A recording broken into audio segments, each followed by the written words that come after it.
Exercise 1, इसमें एक बहुत इंपॉर्टेंट टॉपिक है हमारा यूक्लिड डिवीजन लेमा। ठीक है, तो इसके बारे में भी बात करेंगे। यूक्लिड डिवीजन लेमा आखिर है क्या? ठीक है, तो यूक्लिड एक साइंटिस्ट का नाम है, डिवीजन ये डिवीजन से रिलेटेड है, और लेमा होता है एक सेटअप। ठीक है, स्टेप्स कि किस किस तरह से हमें स्टेप्स लेने हैं कैलकुलेशन की। तो ये यूक्लिड द्वारा बनाया गया डिवीजन स्टेप्स का मामला है सारा।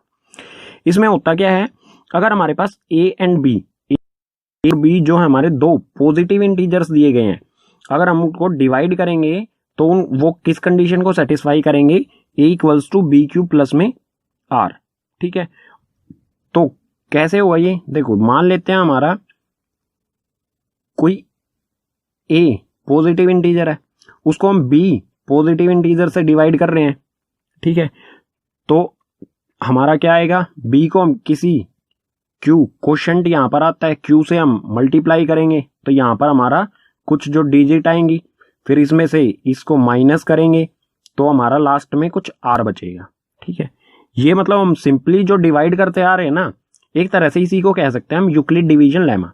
ठीक है, किसी ए को हम डिवाइड करते हैं बी से, किसी ए पॉजिटिव इंटीजर को बी से अगर डिवाइड कर देते हैं तो हमें क्वोशंट मिलेगा और आर मिलेगा। अब हम इसको कैसे लिख सकते हैं?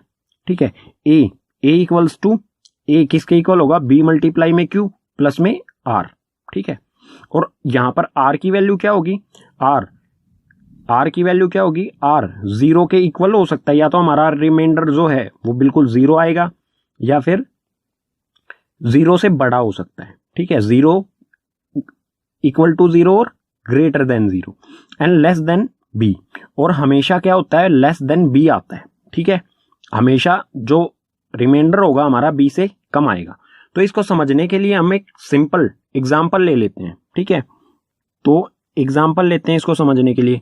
इसका यूज कहाँ कहाँ किया जाता है? एक तो डिवीजन में किया जाता है और एचसीएफ फाइंड करने में इसका मेनली यूज किया जाता है।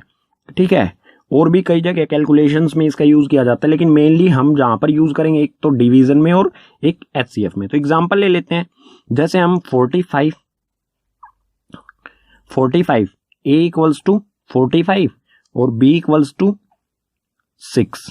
ठीक है, अगर हम ए हमारा एक पॉजिटिव इंटीजर है 45, इसको हम डिवाइड करते हैं बी की वैल्यू 6 से। ठीक है, तो 6 के टेबल काउंट करेंगे हम, 6 1 जा 6, 6 2 जा, इस तरह से हम काउंट करेंगे तो आएगा 6 7 जा 42। अब इसमें से हम माइनस करेंगे तो माइनस करने पर आएगा 5 में से 2 को माइनस किया 3 एंड 4 में से 4 को माइनस किया 0। तो अब हम 45 को कैसे लिख सकते हैं?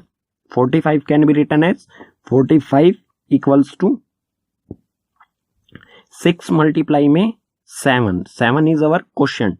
ठीक है, बी वैल्यू इससे हमें डिवाइड करना है और इस 6 को 7 से मल्टीप्लाई कर देंगे जो हमारा क्वोशंट आया है, प्लस में रिमाइंडर हमारा कितना है? 3।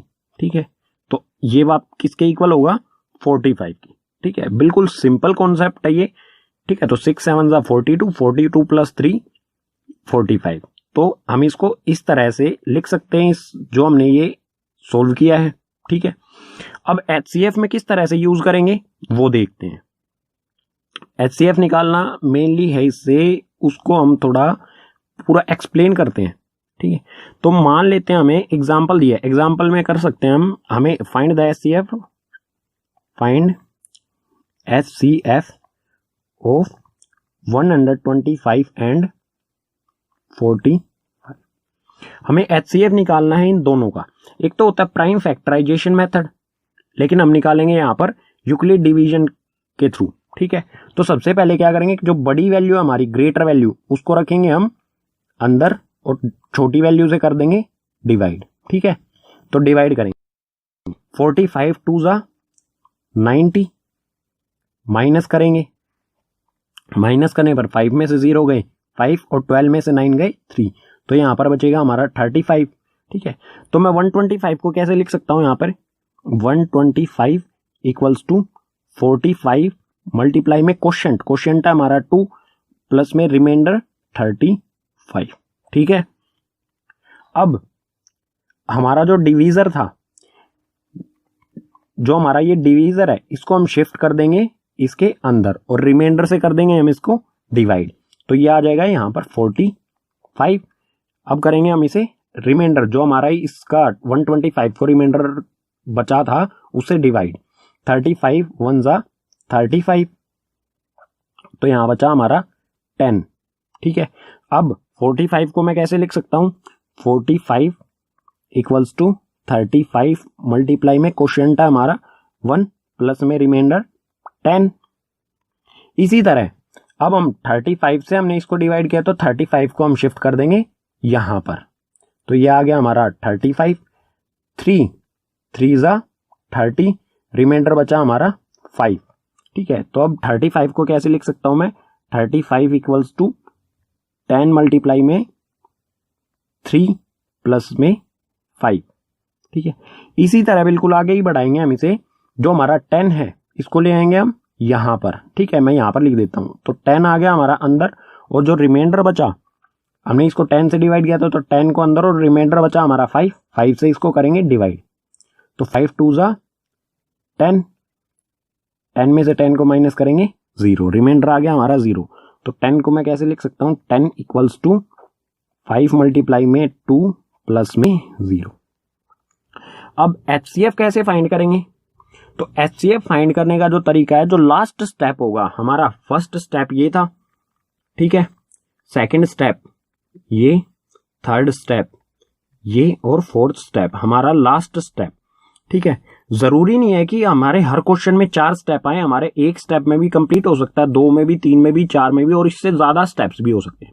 तो जो हमारा लास्ट स्टेप होगा, लास्ट स्टेप में जो डिवीजर होगा हमारा, वही होगा हमारा HCF। ठीक है, तो लास्ट स्टेप हमारा ये था, इसमें डिवीजर क्या है हमारा 5, तो HCF हो जाएगा हमारा HCF of 1 to 5 and 45 equals to 5।